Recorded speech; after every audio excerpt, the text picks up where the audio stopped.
This week, the prosecution in the R. Kelly trial rested its case. Danielle Sanders has been following the story from the courtroom. She joins us today to tell us more about it. Now, they rested their case. The defense started, I think, on Thursday, and right off the bat, they're asking for an acquittal. Immediately asked for an acquittal, saying that the prosecution had not done enough to present the evidence in its case. So, a long shot. So, and also R. Kelly saying that he's not going to take the stand in his own defense. Yeah, that wasn't very surprising. Yeah. To me, he hasn't spoken previously. In his previous trial, he didn't take the stand, so I wasn't surprised that he's not doing it this time. What has this been like for you as a reporter in there? I mean, you know, you have to be objective and you have to, you know, just the facts, but still just listening to the testimony, listening to those women talk about how he raped them, you know, and all these things. How's that been for you? Extremely disturbing. You know, you're reporting, you have to be unbiased, but you're human.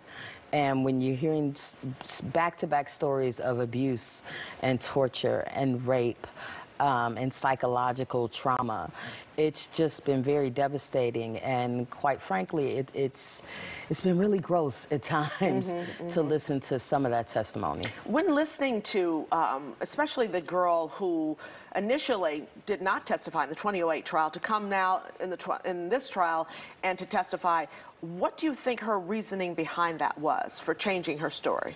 Well, I think it may be a number of reasons. She basically said, I'm tired of holding his secrets, his lies. But you have to remember, she was a 14-year-old girl who was under the influence of her family, quite frankly, who probably had a lot to do with why she didn't testify. She's 34 now. She's a mother. She's a parent. And I really think she's at a place in her life where she's ready to tell her story very bravely. But I had to remember that at that moment she was a 14-year-old girl. And under her parents' influence, as you say, because they were going along with it and he was paying them, giving them money, vacations, things like that.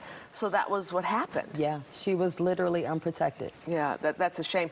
Is the jury, well, can you see the jury? What do you think they're thinking? I know it's hard to say what they're thinking, but is it influencing them, you think, the testimony? I think there have been some moments where you've seen the jurors kind of lean in in listening to the testimony, where they were very engaged. There's clearly some members of the jury that were clearly disturbed by some of the testimony. I don't know how you couldn't have somewhat of an emotional reaction to some of the visuals that you saw, along with some of the testimony that you heard. So I definitely think they're impacted.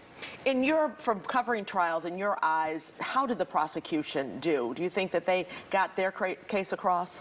I do. I think there's been discussion because two of the witnesses had immunity, you know, would it be as effective? But the facts are still the facts, and you still have a videotape in his testimony, and it was still very strong. The young lady who's now 34 had very strong testimony.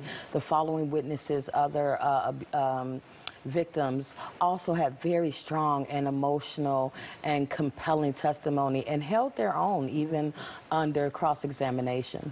Now, 2008, we know the trial here, he was acquitted in that trial, and he has been sentenced to 30 years in the New York case. What difference do you think this trial will do in anything?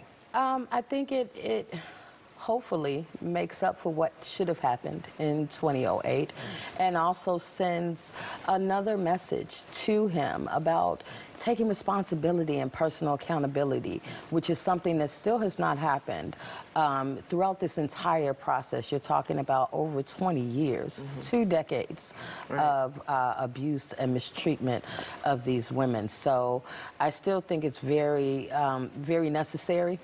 And still very much more important for those victims, for those young women, to get justice and to have it on record that their abuse and the things that they suffered, he'll be held accountable for that.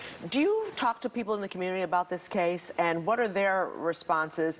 Also, people are still listening to R. Kelly music. Yeah. It's been a very polarizing discussion, and I have people on both sides that still listen to his music and others who refuse. And for me, my job has been communicating some of the things that I've been hearing, and I don't think the public, you know, you hear about the tape, you hear about the testimony, but it's something about being there And seeing those images, they're very graphic, they're very disturbing. And I don't think anybody who knew the detail, the graphic detail of that abuse, I don't know how you can listen to his music after that. That's a 14-year-old girl, very clear 14-year-old girl in that tape. And people say, oh, she was 16 or she was well developed or all these other excuses. And it's not. It's a 14-year-old girl, and you were witnessing a rape. We think that documentary probably brought this all to light. Absolutely. Are the supporters still behind him? Do you see people coming out there to the actual courthouse? No, that has been one of the very... Because the other 2008 trial was crazy. It was like a circus. It was a circus. There were protesters and supporters on both sides. It has been very much the opposite this go round. I have not seen one supporter outside the courthouse. It's much more subdued. And I wonder if that is indicative of where we are when it comes to R. Kelly and what we think about him. His star is different than it was in 2008. And he looks different, too. Tell me how he looks, because we've seen sketches. We have reporters, WGN reporters out there as well, but he's changed a bit, hasn't he? Oh, yeah. Very solemn, head down a lot, not making eye contact with some of the witnesses. At some point, there were some witnesses who were looking directly at him. And he doesn't look at them? No, would not look at them. So you definitely, that cockiness, that confidence, is just not there. It's not there. Right. Danielle Spencer, thank you so much for joining us, giving us an insight on this. We'll bring you back after the defense takes over. Thank you so much.